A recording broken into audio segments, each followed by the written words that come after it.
Hello and welcome to a fab journey. Hi, I'm Paul, the guy who is on a fab journey, and these are my stories and learnings that I got from calling Auckland. Calling Auckland in 2026 was my first calling that we've actually attended. We were at Calling Auckland 2025, but we were there for Pokemon, and we did because it was at the Auckland Card Show that year, and we got to do the Learn to Play. That's where we came across Flesh and Blood the first time. Now this year, very different venue, very different vibe, because this one's the last one. Basically in a conference hall, you've got lots of other TCGs going on, having games, plus also having lots of different stands and stalls there. Because let's be honest, look, when it comes to the size of Flesh and Blood, when you go across to things like the card market or HobbyCon or something like that, generally there is one person selling Flesh and Blood cards, and everyone else is selling Pokemon or sports cards and a few other things. But so yes, so it very much is still a niche game from that point of view. So yeah, much bigger event last year than this year. This year it was held in the JW Marriott. Very different vibe, as I say, being a 5-star hotel as opposed to being in a sort of conference, concrete bunker, conference hall kind of thing. So different buzz around it this time. Being at the JW Marriott, obviously carpets, nice chairs and stuff, plus also free coffee, which was much appreciated, I must say, to keep me awake on the 2 days that we were there. Also, being in Auckland, there was a surprise by LSS. Obviously, the LSS's studio here is based in Auckland, and they put on a free buffet for everybody on the Friday night. Unfortunately, it was during the Razor promo event, and so hence I didn't get to partake much. I did grab a free beer between rounds, but we weren't actually able to sort of properly eat at that in that event. But hey, who doesn't like a bit of free food and drink? That is very much not the norm for callings around the world, is my understanding.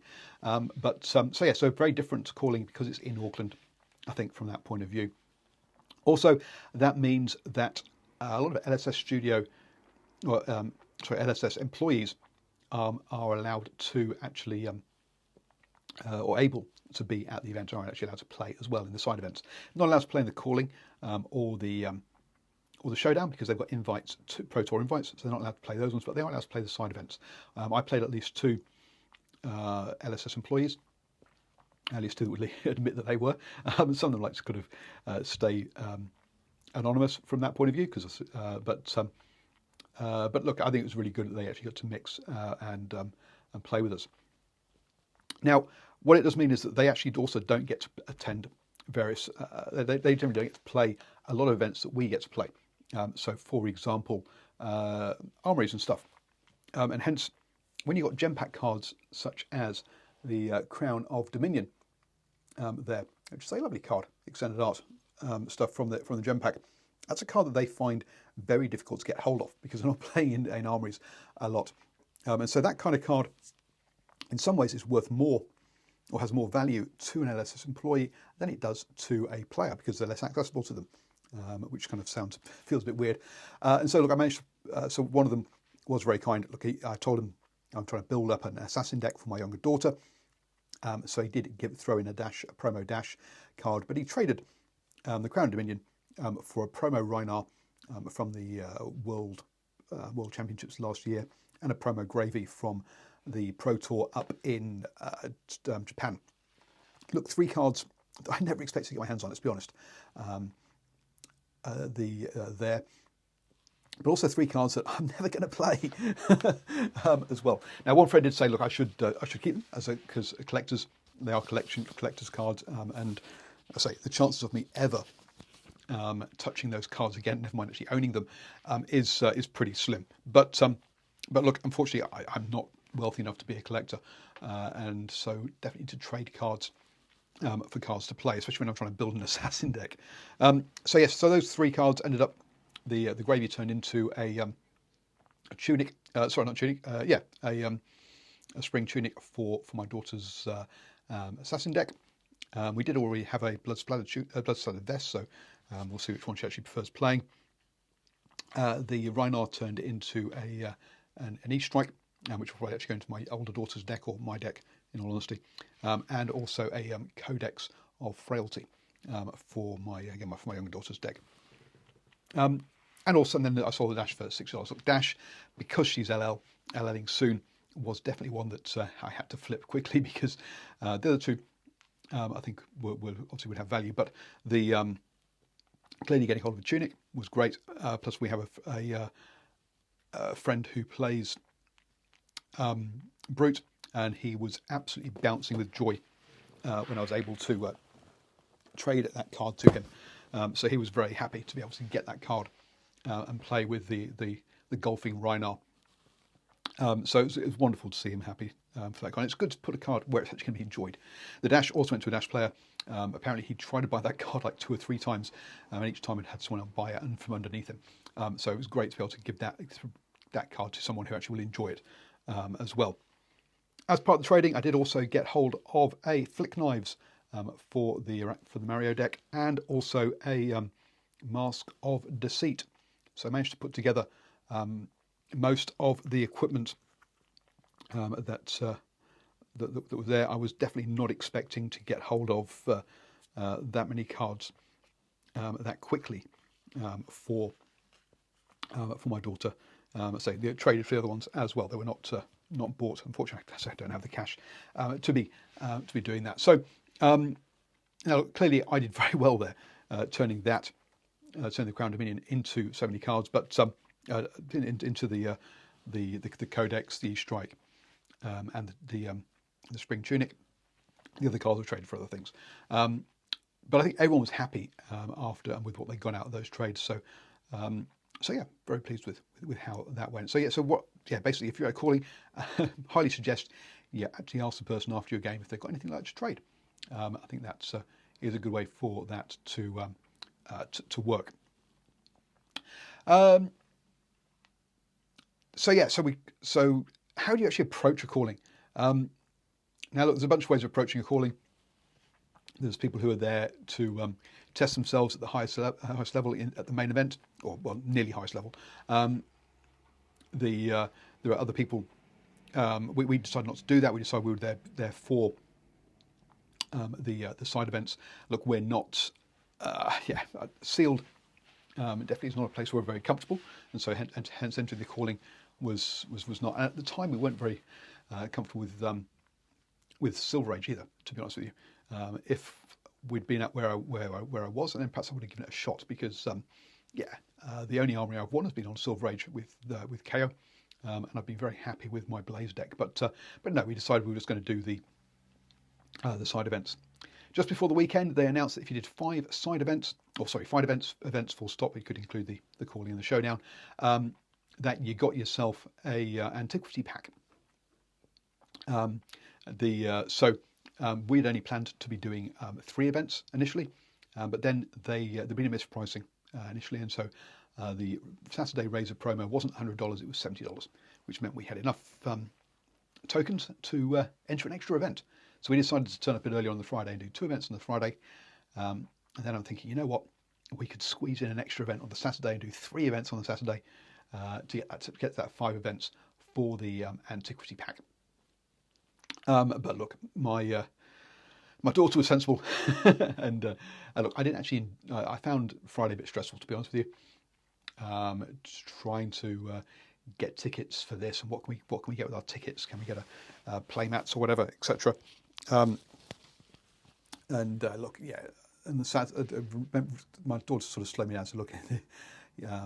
We can't do 3 events on Saturday, so I did slow down. Actually enjoyed playing the game, actually meeting people and just playing with people. And to me, that's what I do it for, to be honest with you, is because I enjoy the game. I enjoy doing an activity that I can do with my daughter, and I enjoy the people that we're playing with. So really did enjoy it. So my advice is, slow down, relax, Don't try and do too much too quickly.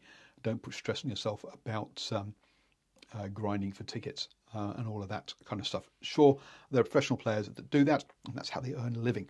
But for the vast majority of us, that's not what we're doing. So do enjoy that side of things.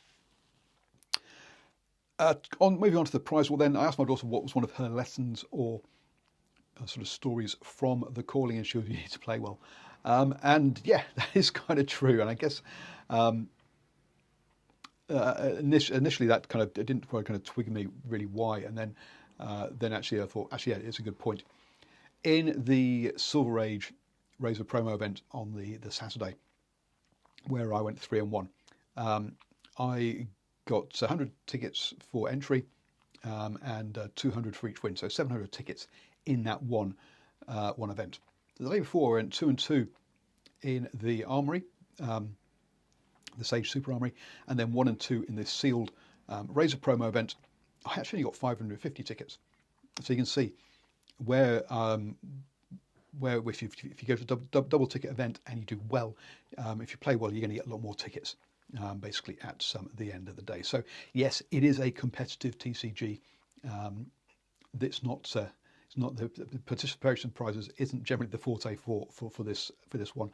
How do we spend our tickets then? Well, look, you can basically spend it in four ways. But for most of us, what we're doing is we're either buying packs, buying a Marvel token, or buying a playmat. In all there was only one playmat that we were kind of interested in, and by the time we got around to doing it, that had sold. That had already been sold out. So, sure, there are uncut sheets of Marvels, and there are also giant cards, but those are way out of our price range. That's where you have to grind for tickets and probably have 2 or 3 of you bolt together to try and get those. In the end, we got ourselves a Ponder token. And we had enough tickets for a box of compendium as well, plus 3 packs. In the end, actually, the Marvel Ponder token is probably the best investment. Better way to go, folks.